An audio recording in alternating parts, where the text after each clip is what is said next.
গণ অভ্যুত্থান পরবর্তী ছাত্র রাজনীতি থাকবে কি থাকবে না, অথবা সেটা উদারতাকে দুর্বলতা না ভাবতে ছাত্র দলের প্রতি আহ্বান জানিয়েছে জামায়াত ইসলামী ছাত্র সংগঠন, বাংলাদেশ ইসলামী ছাত্র শিবির।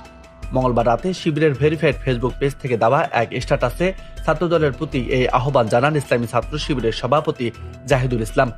খুলনা প্রকৌশল ও প্রযুক্তি বিশ্ববিদ্যালয়ের সংঘর্ষের ঘটনাকে কেন্দ্র করে তিনি এই আহ্বান জানান। ফেসবুক পোস্টে জাহিদুল ইসলাম বলেন, ছাত্রদলকে আমরা শত্রু মনে করি না। আমাদের লড়াই ফ্যাসিবাদের বিরুদ্ধে। তাদের সরাসরি কিংবা কৌশলে অনেকবার বোঝানোর চেষ্টা করেছি।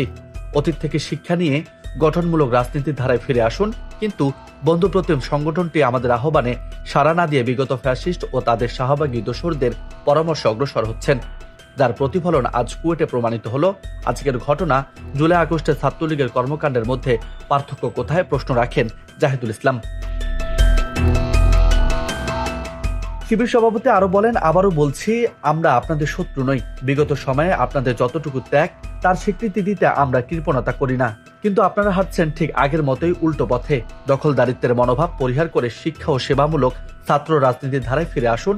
নতুন বাংলাদেশ বিনির্মাণে সামর্থ্যের আলোকে ভূমিকা রাখুন।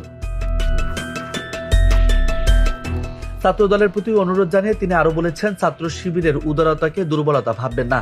ছাত্র শিবির কোনো ব্যক্তি বা দলের পূজা করে না, এক আল্লাহর গোলাম হিসেবে শুধুমাত্র রবের কাছে মাথা নত করে।